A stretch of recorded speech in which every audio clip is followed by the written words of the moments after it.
Un sous-marin nucléaire fend les eaux glacées de l'Arctique. Le Kursk est le joyau de la flotte russe.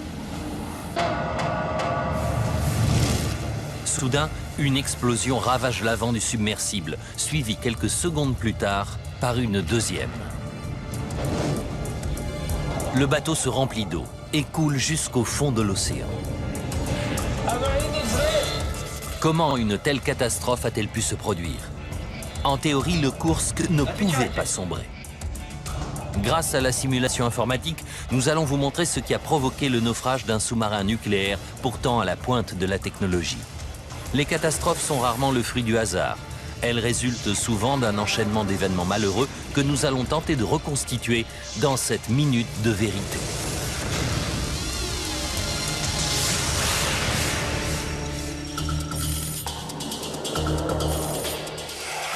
Nord de l'Europe. Russie. 10 août 2000. Les chantiers navals de la presqu'île de Kola sont en pleine effervescence. Ils se préparent pour l'exercice le plus important de la marine russe depuis la chute du communisme. Un exercice qui réunira plus d'une trentaine de bateaux, dont 6 sous-marins, et sera également une démonstration de force de la part d'une nation en proie à de graves difficultés intérieures. La guerre en Tchétchénie s'est intensifiée et des attentats ont secoué la Russie. Dans ce contexte de crise, cet exercice a pour but de restaurer la confiance des membres de la fédération.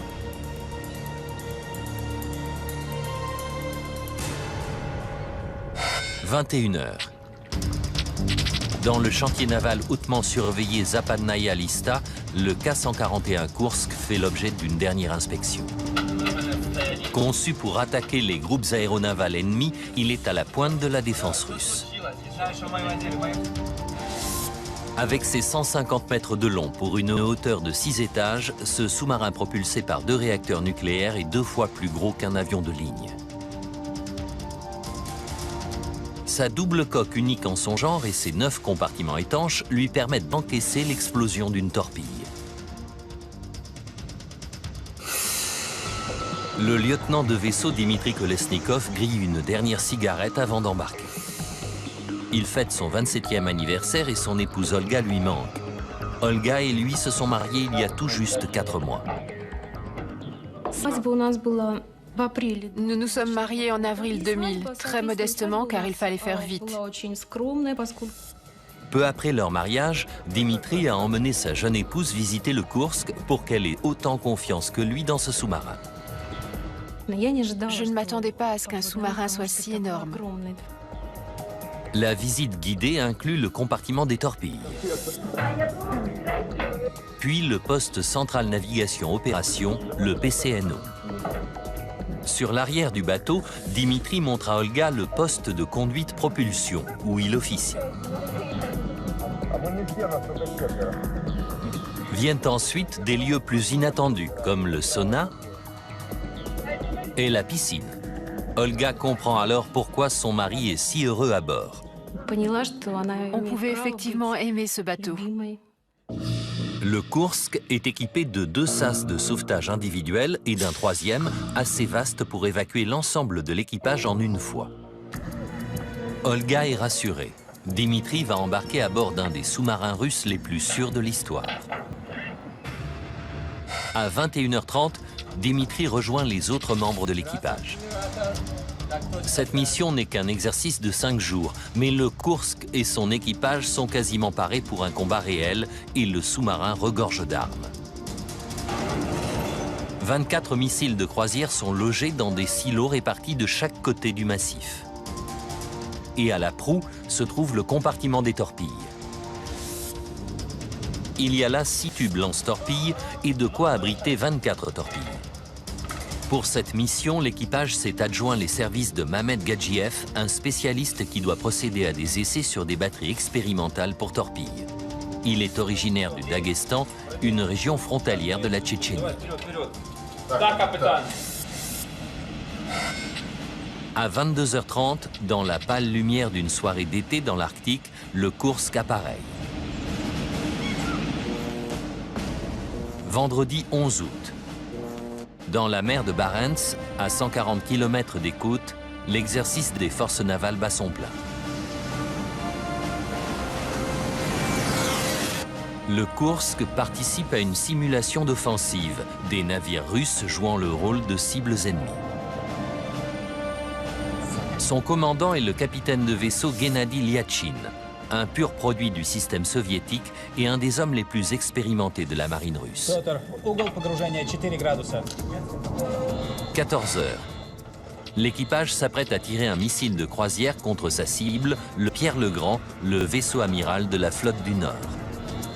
La marine russe manquant cruellement de moyens, il est rarissime qu'elle tire un véritable missile et les hommes sont nerveux. Ils savent qu'il y a déjà eu plusieurs accidents lors de l'utilisation de ce type d'armement.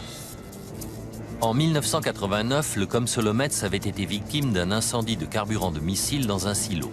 Une chasse rapide avait permis de faire remonter le sous-marin en surface, mais on avait dû arrêter les réacteurs nucléaires. Le feu avait alors détruit le sous-marin privé de puissance, qui avait fini par sombrer, tuant 41 sous-mariniers.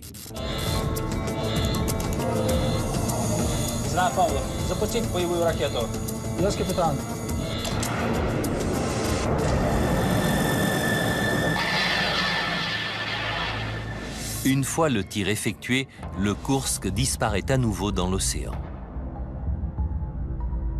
Il peut rester embusqué sous les vagues presque indéfiniment grâce à son cœur nucléaire. L'homme qui surveille les réacteurs s'appelle Alexei Mityayev.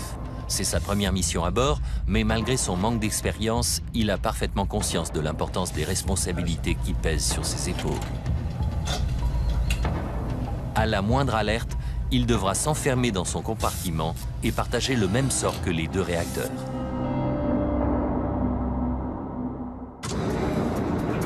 Samedi 12 août, deuxième jour.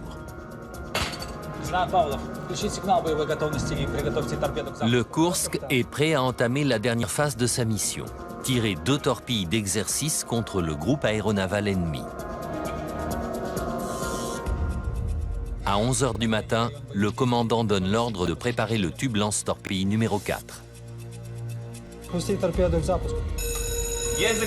L'équipage est en effervescence.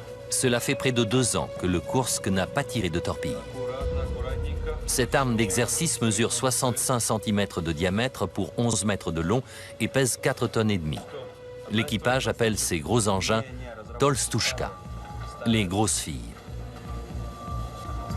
Comme toutes les torpilles d'exercice, elle n'est pas équipée d'une charge militaire, mais d'un simple poids pour l'équilibrer.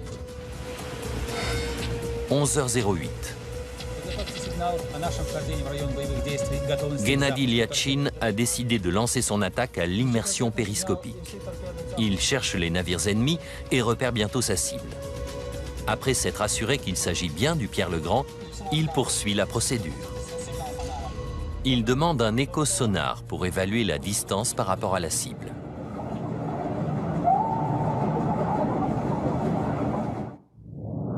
Le groupe aéronaval sera attaqué par 6 submersibles. Le Koursk est en deuxième position. 11h17. Le commandant donne l'ordre de réduire la vitesse à 6 nœuds.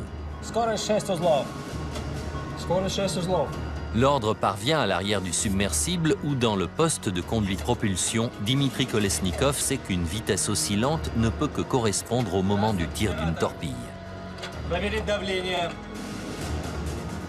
À 11h20, la Tolstushka est installée dans le tube lance-torpille. Lorsque la porte du tube est refermée, un contact électrique s'établit entre la torpille et la console. 11h27 30 secondes. Le commandant jette un dernier coup d'œil dans le périscope. Le Koursk est paré à lancer.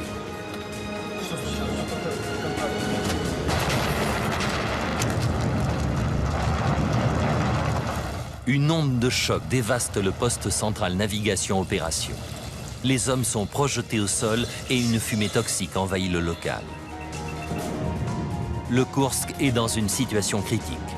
Avec à son bord une centaine de tonnes d'explosifs, 24 missiles de croisière et 2 réacteurs, il risque une catastrophe nucléaire.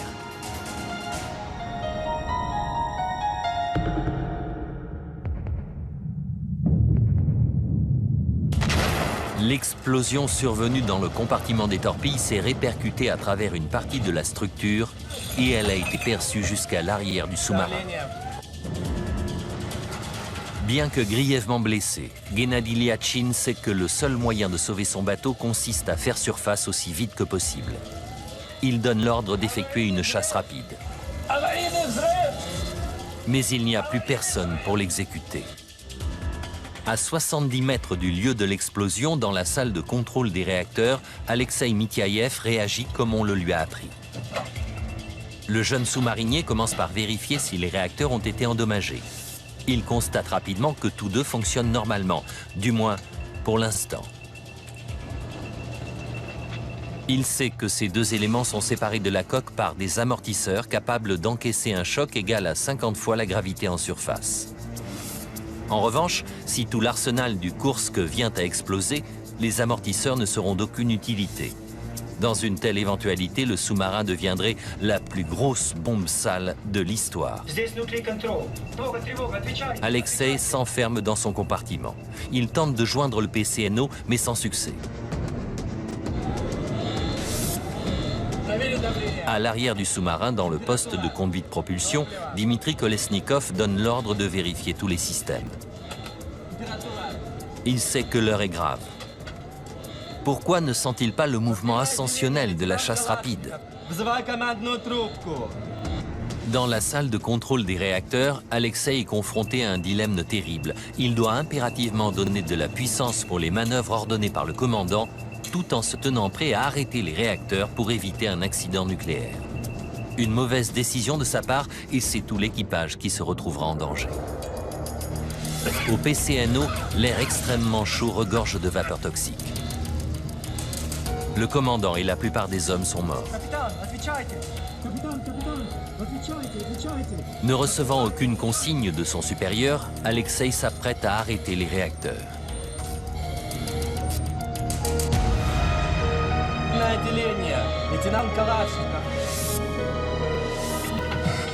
11h30.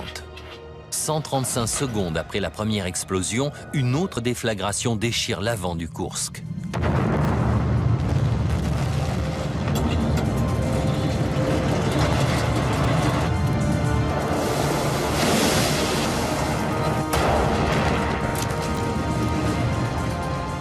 Alexei prend sa décision. Mais n'est-il pas trop tard? Les barres de commande pénètrent dans le cœur des réacteurs, provoquant leur arrêt.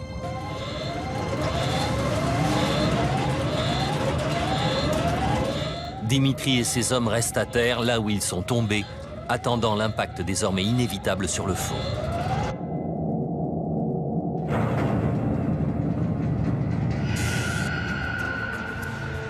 « 20 secondes se sont écoulées depuis la deuxième explosion. À une quarantaine de kilomètres de là, l'amiral Popov, commandant de la flotte du Nord, observe l'exercice de tir des torpilles depuis le Pierre-le-Grand. Une violente onde de choc ébranle soudain le bâtiment. L'opérateur sonar, le lieutenant de vaisseau Lavrigniouk, consigne le point d'origine de l'onde de choc. 11h31. Dimitri Kolesnikov et ses camarades sont surpris d'être encore en vie. Dimitri redoute une explosion des réacteurs. Il s'enquiert aussitôt de leur état.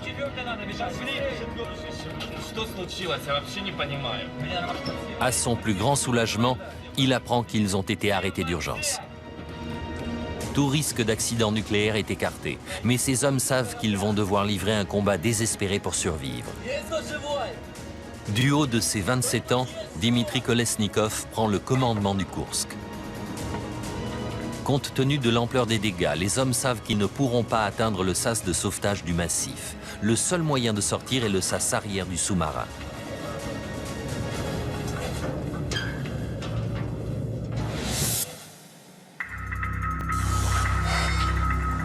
« 13h15. À bord du Pierre-le-Grand, l'amiral Popov constate une anomalie dans le déroulement de l'exercice. 5 des 6 sous-marins ont déclaré avoir rempli leur mission avec succès. Mais le Kursk est toujours muet. Pour l'heure, l'amiral ne voit encore aucune raison de donner l'alerte. Après tout, le Kursk ne peut pas couler.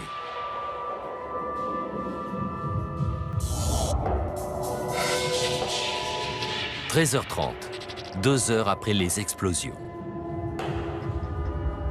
Un sous-marinier frappe régulièrement une conduite selon le code qui doit aider les sauveteurs à localiser leur position.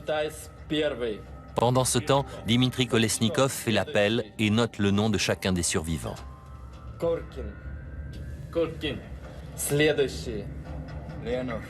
Il consigne ensuite les événements qui ont conduit ces hommes au compartiment 9. 23h30. 12 heures après le drame, la flotte russe se décide enfin à donner l'alerte. Une opération de secours de grande ampleur est mise sur pied et l'équipe de sauvetage de la marine russe est mobilisée. À bord du Pierre-le-Grand, l'opérateur sonar tente de localiser le lieu de l'explosion sous-marine enregistrée le matin même. Retrouver le Kursk s'annonce difficile. En effet, sa coque externe est recouverte d'une couche de caoutchouc de 6 cm qui absorbe les échos sonars pour rendre le sous-marin quasiment invisible. 4h30 du matin, au bout de 5 heures de recherche, l'opérateur sonar du Pierre-le-Grand localise enfin le K-141.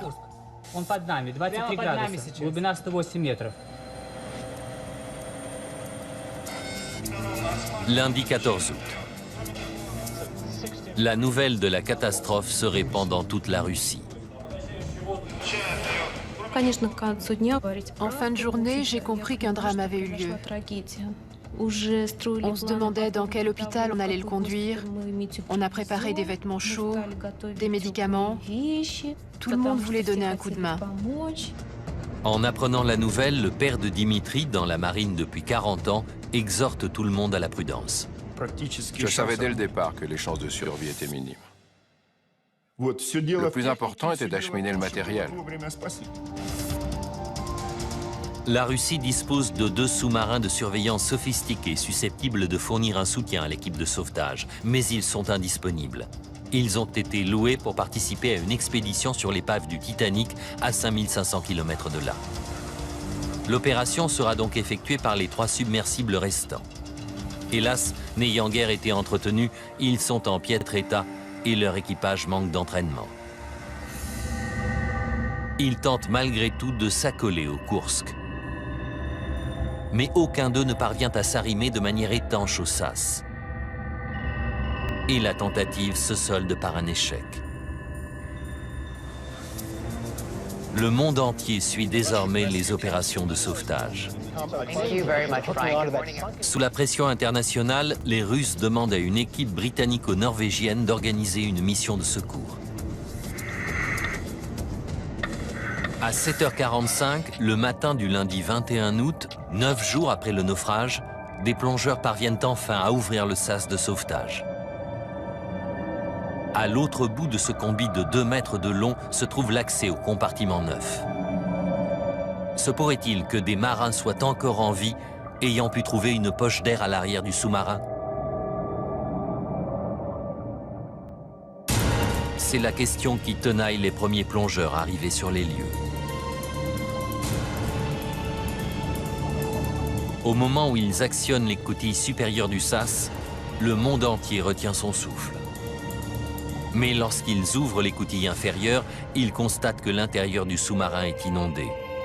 Les 118 sous-mariniers qui étaient à bord ont péri. Le premier cadavre qu'ils récupèrent est celui de Dimitri Kolesnikov. Dans sa poche, on trouvera une feuille de papier sur laquelle figure la liste des 23 hommes qui avaient survécu à l'explosion avant de périr noyés, ainsi que les adieux de Dimitri à son épouse. Ma petite Olga, il fait trop sombre pour écrire, mais je vais essayer. Il semble qu'il n'y ait aucune chance, peut-être 10 ou 20%. J'espère au moins que quelqu'un lira ces lignes. Amitié à tous. Ne désespérez pas, Kolesnikov. Comment le Kursk, réputé insubmersible, a-t-il pu subir une telle avarie? Pourquoi le sous-marin n'a-t-il pas eu le temps de faire surface? Et pourquoi n'y a-t-il eu aucun survivant?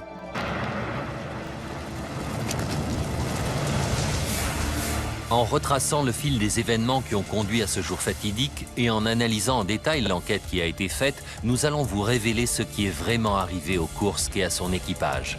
La simulation informatique va vous emmener là où aucune caméra ne peut aller, au cœur de la catastrophe. Le fiasco de l'opération de sauvetage consterne la communauté internationale, mais chez ceux qui connaissent bien le fonctionnement de la Russie, la réaction est bien différente. J'étais de plus en plus en colère. Je connaissais l'attitude des militaires russes qui veulent toujours, avant tout, protéger leur image. En 2000, Peter Truscott est conseiller spécial sur les questions russes auprès du gouvernement britannique. Marié à une Russe, ce lord a des relations haut placées à l'Est comme à l'Ouest. Il juge la marine russe incompétente et vulnérable et s'attend au pire. Il était tout à fait possible qu'on essaie de camoufler l'affaire. L'enquête officielle commence dans le plus grand secret. Et Lord Truscott doute fort que ses conclusions soient jamais rendues publiques. C'est pourquoi il décide d'ouvrir sa propre enquête, même s'il sait qu'elle s'annonce particulièrement épineuse. Si vous demandez de but en blanc aux Russes, dites-moi ce qui est vraiment arrivé à votre sous-marin nucléaire, vous n'apprendrez rien. Et vous risquez même d'être accusé d'espionnage. Grâce à ses relations, il commence à traquer la moindre bribe de renseignements. J'ai étudié toutes les hypothèses qui se sont présentées. Le commandant de la flotte du Nord déclare pour sa part que le Kursk a peut-être été coulé par une mine marine datant de la Deuxième Guerre mondiale. En effet, des milliers de mines avaient été larguées pour couler les sous-marins allemands. Les mines de ce type contiennent une charge d'environ 230 kg qui explose suite à un contact physique ou une influence magnétique. Les images de l'épave montrent que le périscope était sorti. Le Kursk était donc tout près de la surface au moment de l'explosion. L'hypothèse de la mine est dès lors envisageable. Lord Truscott consulte des experts en mines qui lui expliquent qu'une arme de ce genre n'aurait pas été assez puissante pour percer la coque externe du K-141. Ce sous-marin ultra sophistiqué pouvait résister à l'impact d'un missile moderne. Il est donc improbable qu'il ait été coulé par une mine vieille de 50 ou 60 ans. L'hypothèse de la mine peut donc être écartée.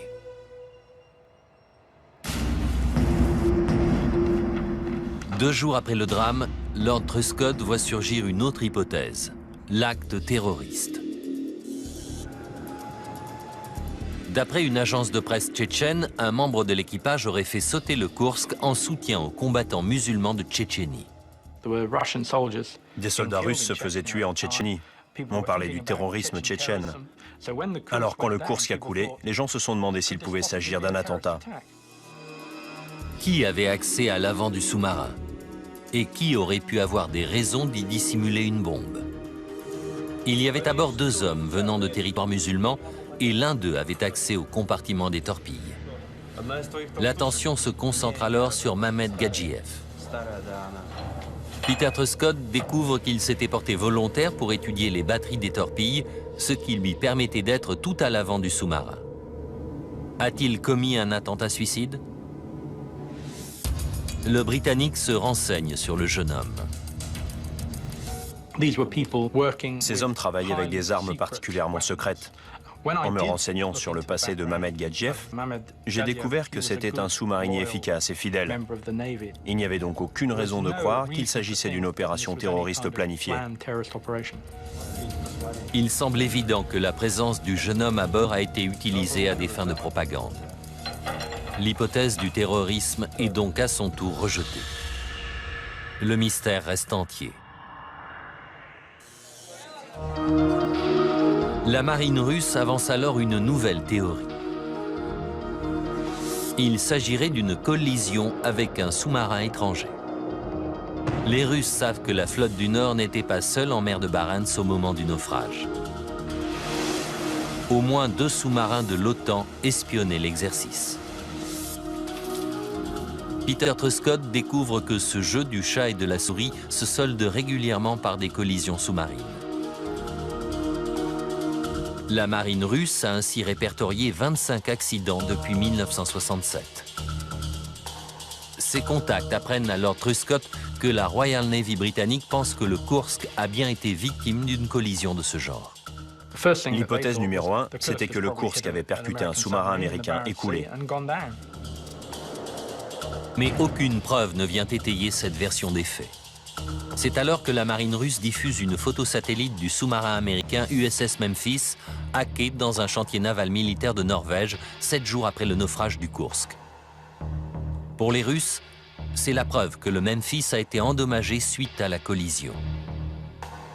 Les Américains opposent un démenti formel. Aucun bateau américain n'est impliqué. La marine russe ne cache pas son scepticisme. Lors d'une conférence de presse, les militaires projettent des images montrant ce qui ressemble à une entaille béante sur le flanc du Kursk. Pour eux, c'est la preuve d'une collision. Et si le Memphis n'est pas en cause, c'est qu'il s'agit d'un autre sous-marin, peut-être britannique. Le K-141 se transforme alors en patate chaude politique et le ministre britannique de la Défense se sent contraint d'envisager l'éventualité d'une collision. Si des sous-marins de l'OTAN sont responsables, toute la lumière doit être faite. En attendant, les Russes s'en tiennent à la thèse de l'accident. Alors que le ministère de la Défense britannique poursuit son enquête, un observatoire sismologique norvégien annonce avoir enregistré un événement sismique inhabituel en mer de Barents, à peu près au moment de la disparition du Kursk.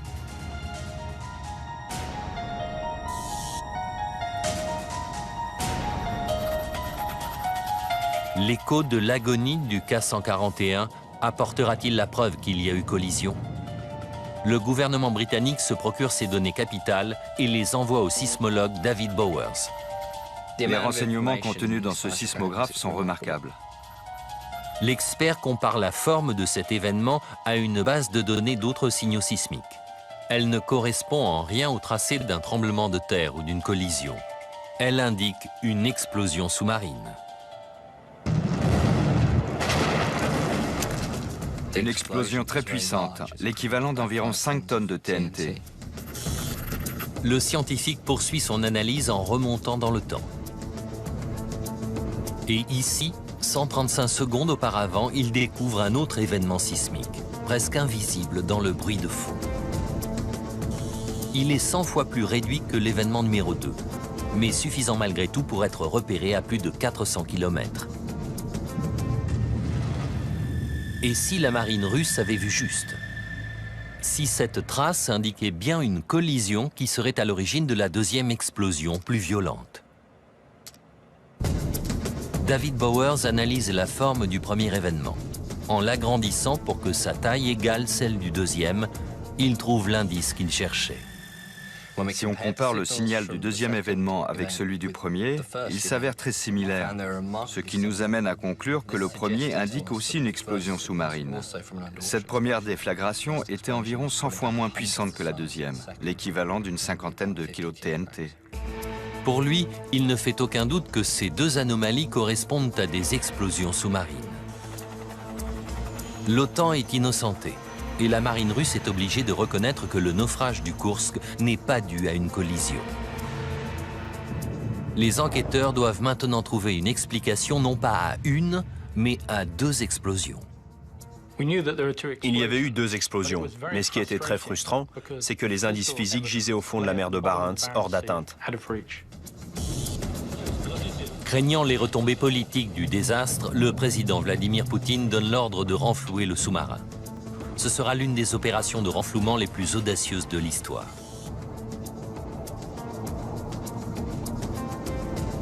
Reste à savoir si elle permettra aux enquêteurs de progresser. Le président russe réunit un budget de plus de 100 millions d'euros pour l'opération, plus que le budget global annuel de l'ensemble de la flotte du Nord. Mais peut-on déplacer le Kursk sans risque? Ces 2 réacteurs nucléaires se sont trouvés à quelques mètres d'une explosion de forte puissance. Ont-ils été endommagés? Les mesures indiquent un niveau normal de radioactivité. Mais pour plus de sécurité, les enquêteurs décident de faire autopsier certains corps. Les plongeurs remontent les cadavres trouvés juste à côté du compartiment chaufferie nucléaire. On découvrira que ces marins ont subi de graves lésions osseuses qui ne peuvent que résulter d'un choc violent, correspondant à environ 50 fois la gravité. Lord Truscott comprend qu'il s'agit d'une découverte cruciale car elle signifie que les réacteurs ont encaissé le même impact. C'était terrifiant. On était à la limite de la résistance de ce matériel. Les amortisseurs des réacteurs ont été conçus pour supporter à peine plus de 50 G. Et il s'en est fallu de peu que la deuxième déflagration dépasse cette limite. On a donc frôlé la catastrophe nucléaire. L'analyse confirme cependant que les réacteurs sont stables. Craignant que le compartiment des torpilles ne résiste pas au renflouement, les plongeurs le découpent du reste du sous-marin. L'épave est ensuite lentement remontée.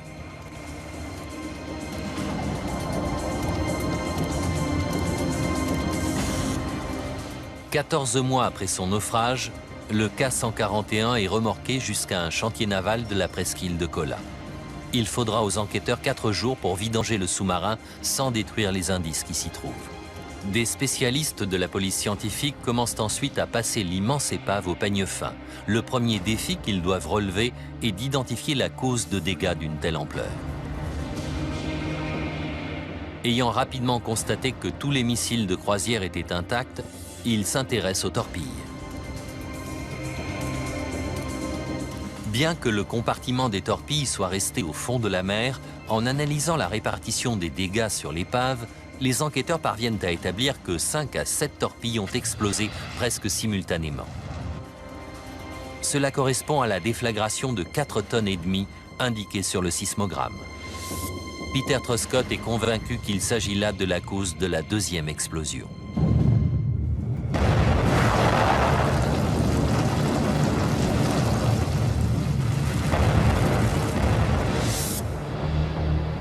Mais pourquoi cette détonation a-t-elle eu lieu? L'amas de métal tordu et calciné doit receler des indices. Les analyses de la police scientifique révèlent que l'avant du bateau a été carbonisé, ravagé par un incendie qui a atteint la température inimaginable de 2000 degrés. La température régnant à l'intérieur d'un haut fourneau. Un examen plus approfondi permet de conclure que le feu s'est déclaré avant l'explosion des torpilles. Les données du sismographe ont vraisemblablement déjà désigné la source probable de cet incendie. La première explosion, celle de faible puissance. Quelle est la cause de cette première déflagration? Voilà désormais la grande question. L'avant du Kursk étant au fond de l'eau, Peter Truscott doute fort qu'on mette jamais la main sur les indices susceptibles d'apporter des réponses. Comment lever un coin du voile sur cette affaire quand le compartiment des torpilles était en miettes au fond de la mer? L'enquête était mal partie. Lord Truscott contacte un spécialiste, Igor Kurdin. Cet ancien commandant de sous-marin connaît très bien le Kursk. Il pense immédiatement à un élément qui aurait pu déclencher la première explosion. Il pourrait s'agir d'un des moteurs électriques de secours du Kursk. On a pensé que la première explosion venait d'un de ces moteurs. Ils explosent assez souvent sur les sous-marins. C'est une explosion d'hydrogène et malheureusement ça arrive. Une centaine de ces moteurs se trouvent au niveau le plus bas du compartiment 1, sous la salle des torpilles. Pesant 1 tonne pièce, ils fournissent la puissance nécessaire en cas d'arrêt du réacteur et fonctionnent comme des batteries de voiture.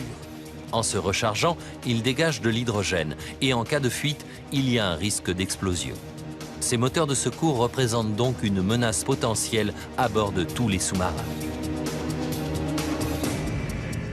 C'est alors que se produit un nouveau développement, une découverte spectaculaire qui oriente l'enquête dans une nouvelle direction. Un fragment de coque provenant d'une section proche de la porte du tube lance-torpille numéro 4 est retrouvé à une 50aine de mètres à l'arrière de l'endroit où gisait l'épave. Le fait que ce fragment ait été trouvé si loin du reste signifie que c'est le tout premier élément à avoir été éjecté. Et son emplacement original sur le K-141 indique l'endroit exact de la déflagration. C'était un indice capital, car il prouvait que la torpille du tube 4 avait été la première à détonner. Il ne restait plus qu'à savoir quelle partie de l'arme avait explosé. Truscott pense tout de suite à la charge militaire, mais il apprend que le Kursk devait tirer une torpille d'exercice, un engin dépourvu de charge. Il faut donc chercher ailleurs. Une fois tirées, les torpilles peuvent parcourir plusieurs kilomètres avant d'atteindre leur cible. Cela signifie que leur système de propulsion contient souvent plus d'énergie que la charge militaire elle-même.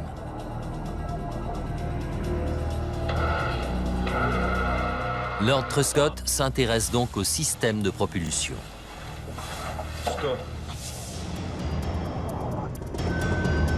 La turbine qui permet à la torpille d'avancer est alimentée par la combustion de kérosène. Sous l'eau, en l'absence d'air, l'oxygène nécessaire à cette combustion est stocké sous la forme de peroxyde d'hydrogène hautement concentré, le HTP. Sur le papier, ce système de propulsion est efficace et sans risque, mais des experts expliquent à Peter Truscott que le HTP a des propriétés dangereuses. Lorsque certains métaux ou simplement de la rouille entrent en contact avec du HTP, ils font office de catalyseur. Le peroxyde d'hydrogène se décompose alors en un mélange d'oxygène et de vapeur, dégageant au cours de cette réaction énormément de chaleur et une soudaine dilatation des gaz. Dans une torpille, cela peut faire des ravages. J'ai été sidéré de découvrir que des torpilles à HTP étaient très dangereuses, surtout quand on les manipulait mal. Lord Truscott apprend que ce matériel a déjà provoqué plusieurs accidents. Le plus grave s'est produit en 1955, à bord du sous-marin britannique HMS Sidon. Une torpille à HTP a explosé lors de son chargement dans le tube, entraînant la mort de 13 hommes. La leçon tirée de cet accident a été que les marines devaient abandonner ce type de matériel. Tout le monde l'a compris, sauf l'Union soviétique. Le Kursk n'est-il qu'un sous-marin de plus à avoir été victime de cette bombe chimique à retardement? C'est en tout cas sur cette hypothèse que se penche à présent Igor Kourdin.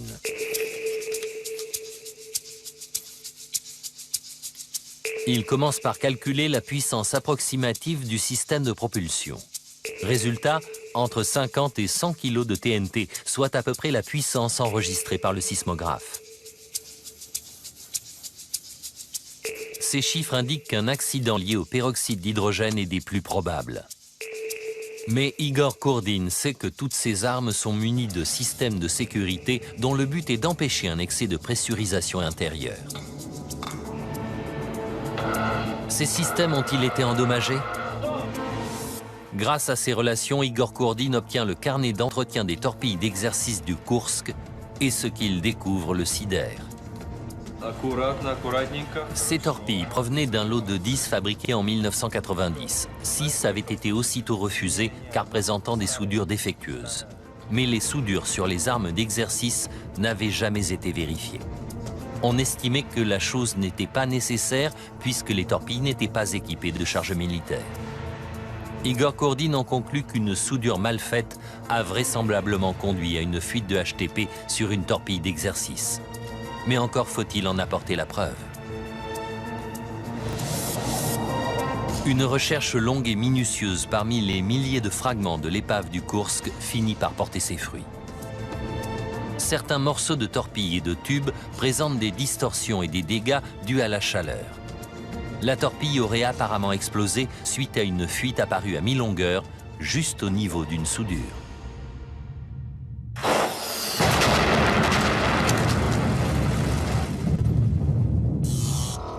Mais cette hypothèse soulève plus de questions qu'elle n'apporte de réponses. On sait que les tubes lance-torpilles sont munis de systèmes de sécurité.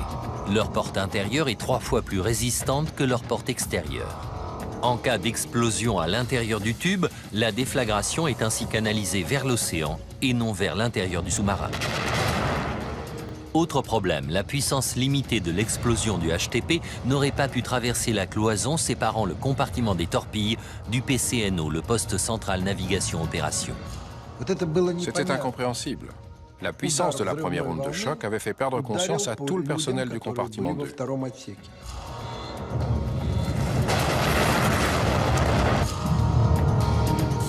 Seul moyen de résoudre ce paradoxe, reprendre l'examen de l'épave rouillée du Kursk.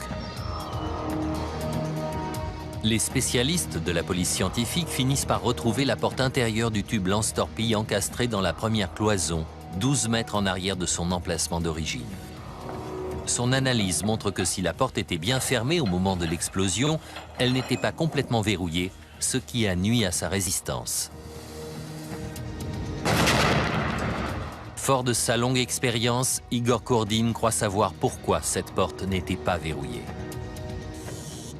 La connexion électrique entre la torpille et la porte du tube a tendance à accumuler de la poussière. L'équipage est donc généralement obligé d'ouvrir la porte du tube plusieurs fois pour nettoyer cette connexion avant de pouvoir terminer la procédure de vérification des systèmes. Pour Igor Kordin, c'est simplement la malchance qui a fait que la porte était mal fermée au moment où la réaction chimique a fait exploser la torpille. Cette théorie laisse encore aux enquêteurs un problème de taille à résoudre. Comment une explosion d'une puissance aussi faible a-t-elle réussi à détruire le PCNO? Il était clair que le peroxyde d'hydrogène était la cause de la première explosion. Mais pourquoi avait-elle été suffisamment puissante pour détruire le PCNO et empêcher le Kursk de remonter? Déclencher la manœuvre de chasse rapide ne prend que quelques secondes, mais cette procédure d'urgence élémentaire n'a pas été lancée. Pourquoi? La réponse à cette interrogation sèmera le trouble dans toute la flotte russe et apportera une lumière nouvelle sur le sort tragique de Dimitri Kolesnikov et de ses 22 camarades.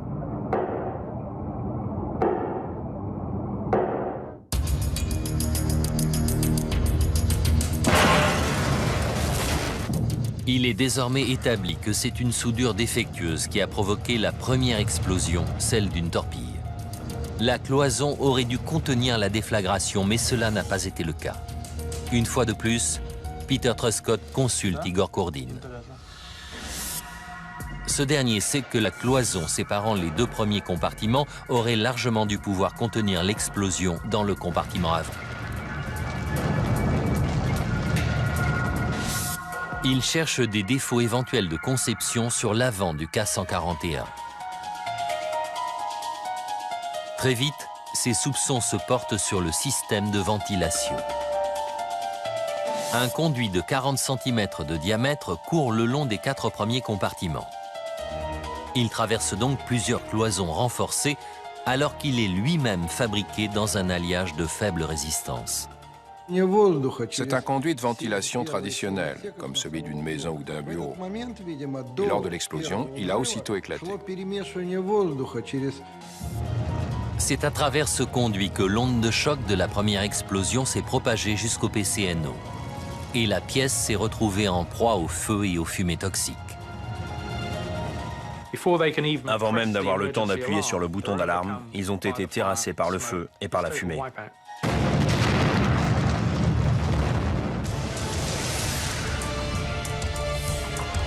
Lord Truscott a pu reconstituer l'enchaînement des événements qui ont conduit à la tragédie du Kursk.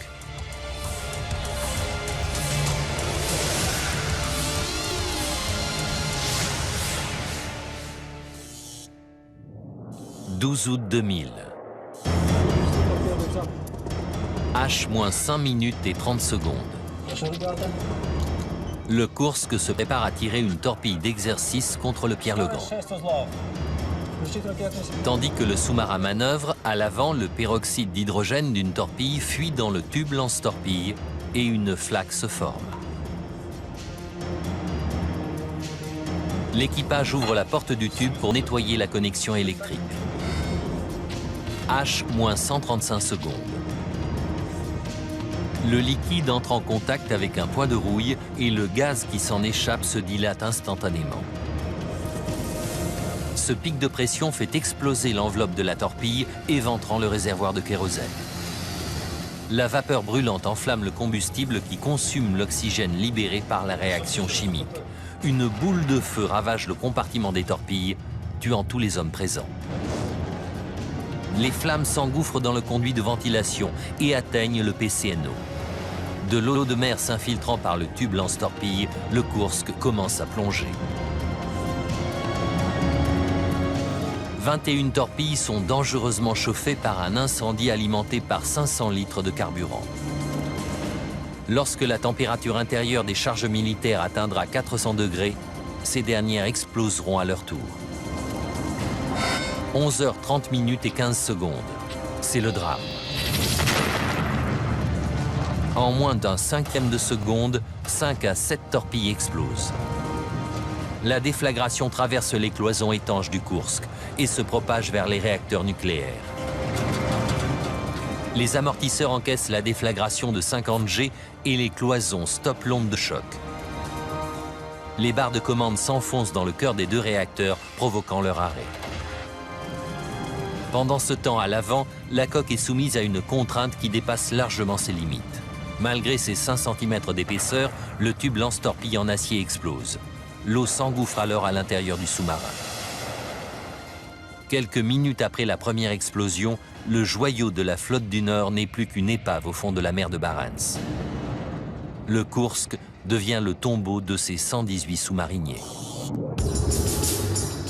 Une fois tous les cadavres remontés, les médecins légistes concluront que pour la plupart d'entre eux, la mort a été rapide. Mais 23 hommes à l'arrière du Kursk s'accrocheront à la vie pendant près de 8 heures. Igor Kourdin peut imaginer comment les choses se sont passées. Ils ne sont qu'à 108 mètres sous la surface et ils ont été entraînés à sortir un par un par le sas. Mais ça n'est pas sans risque. Si personne ne les repère une fois qu'ils seront en surface, ils mourront de froid. En remontant ainsi, ils risquaient d'être entraînés dans l'océan, de mourir de froid et de disparaître sans laisser de traces. Ils attendaient donc qu'un bateau se positionne à l'aplomb du sous-marin. Les sous-mariniers ne manquent ni d'eau ni de nourriture et il y a suffisamment d'air pour qu'ils tiennent plusieurs jours. Mais à chaque expiration, ils rejettent du dioxyde de carbone. Un gaz mortel, même à faible concentration. Pour éviter une accumulation nocive, le sous-marin est équipé d'usines à CO2, des plaques de produits chimiques qui absorbent le CO2 contenu dans l'air ambiant. Les sous-mariniers accrochent ces filtres à des tuyaux. Igor Kourdin découvre que le sort de ces hommes a été scellé par ces appareils censés leur sauver la vie. Le rapport d'accident fait état d'un incendie dans le compartiment 9 et on a retrouvé dans les débris calcinés des filtres d'usine à CO2. Igor Kourdin sait que ces filtres prennent feu lorsqu'ils entrent en contact avec de l'huile ou de l'eau. Il reconstitue alors les derniers instants de ces 23 hommes. Les sous-mariniers tentent d'accrocher un nouveau filtre, mais le froid et l'obscurité les rendent maladroits et le filtre tombe dans l'eau pleine d'huile. La réaction chimique déclenche un incendie qui consomme l'oxygène contenu dans l'air. Ne pouvant plus respirer que le monoxyde de carbone produit par les flammes, les 23 hommes succombent rapidement.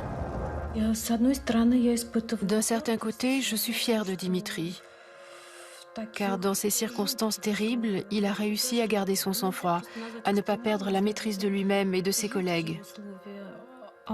Mais d'un autre côté, je trouve que c'est une façon horrible de mourir. Il aurait mieux valu que sa mort soit instantanée.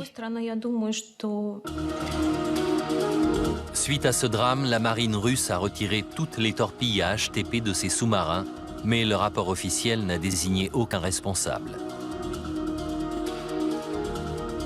Personne ne saura jamais avec certitude si le technicien Alexei Mitiaïev a décidé d'arrêter les réacteurs.